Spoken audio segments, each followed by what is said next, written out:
आप सभी का स्वागत है। 8 मई स्वतंत्रता की गाथा के आज के संस्करण में हम स्वतंत्रता सेनानी अवध बिहारी को याद कर रहे हैं, जिन्होंने उत्तर प्रदेश और पंजाब में क्रांतिकारी गतिविधियों में भाग लिया।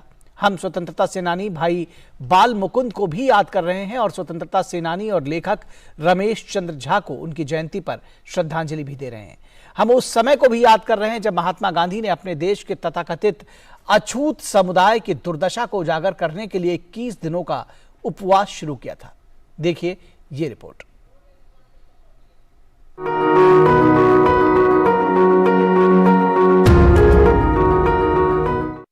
आज हम अवध बिहारी को याद करते हैं। उन्होंने पंजाब और उत्तर प्रदेश में क्रांतिकारी गतिविधियों में भाग लिया। अवध बिहारी रास बिहारी बोस के संपर्क में आए और 23 दिसंबर 1912 को वायसराय हार्डिंग पर बम फेंकने की साजिश में शामिल हुए। उन्होंने 17 मई 1913 को लाहौर के लॉरेंस गार्डन में बम विस्फोट में भी प्रमुख भूमिका निभाई। इसके अलावा वो जनता के बीच राष्ट्रवादी भावनाओं को जगाने के लिए लिबर्टी नाम के पर्चों को लिखने और प्रकाशित करने में भी सक्रिय रूप से शामिल थे। उन्हें फरवरी 1914 में गिरफ्तार कर लिया गया। अवध बिहारी पर वायसराय हार्डिंग की हत्या की साजिश रचने और लाहौर के लॉरेंस गार्डन में बम विस्फोट करने का आरोप लगाया गया था। 8 मई 1915 को उन्हें दिल्ली सेंट्रल जेल में फांसी पर लटका दिया गया। देश के वीर सपूत अवध बिहारी को नमन। हम क्रांतिकारी स्वतंत्रता सेनानी भाई बाल मुकुंद को भी याद करते हैं। वो स्वतंत्रता सेनानी और गदर पार्टी के संस्थापक सदस्य भाई परमानंद के चचेरे भाई थे। भाई बाल मुकुंद का जन्म 1889 में झेलम जिले में हुआ था, जो अब पाकिस्तान में है। वे सिखों के इतिहास में जाने माने शहीद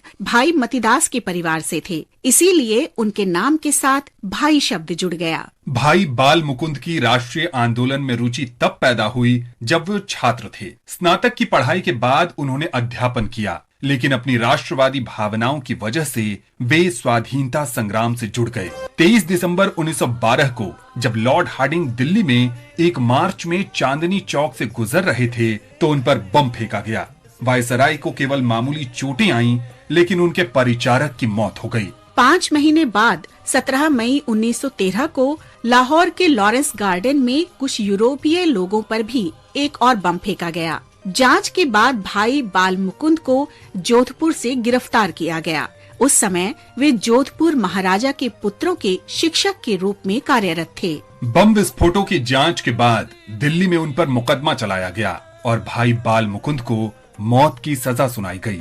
उन्हें 8 मई 1915 को अंबाला सेंट्रल जेल में फांसी दे दी गई। देश के महान सपूत भाई बाल मुकुंद को हमारा शत शत नमन। हम आज स्वाधीनता सेनानी और लेखक रमेश चंद्र झा को भी स्मरण कर रहे हैं। उनका जन्म 8 मई 1928 को बिहार के मोतिहारी में हुआ था। उन्होंने कविताएं, गजलें, कहानियां और उपन्यास लिखे।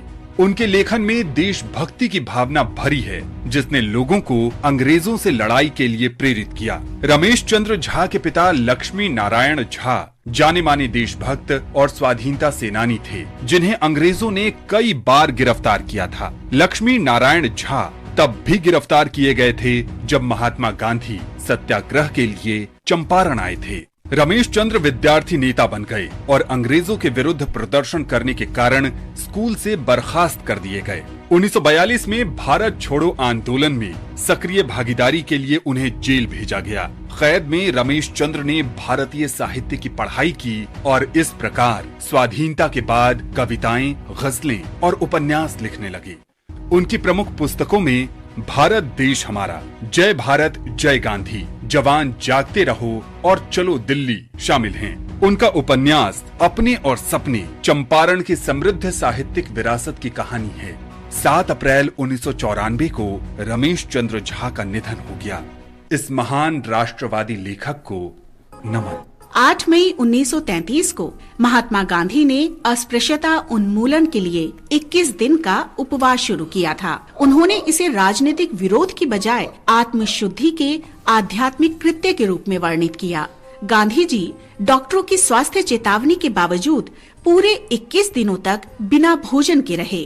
अनशन अस्पृश्यता की सामाजिक बुराई को मिटाने और इस प्रकार भारत के लोगों को अंग्रेजों के खिलाफ लड़ने के उद्देश्य से एकजुट करने के लिए जागरूकता फैलाने वाला एक आंदोलन साबित हुआ।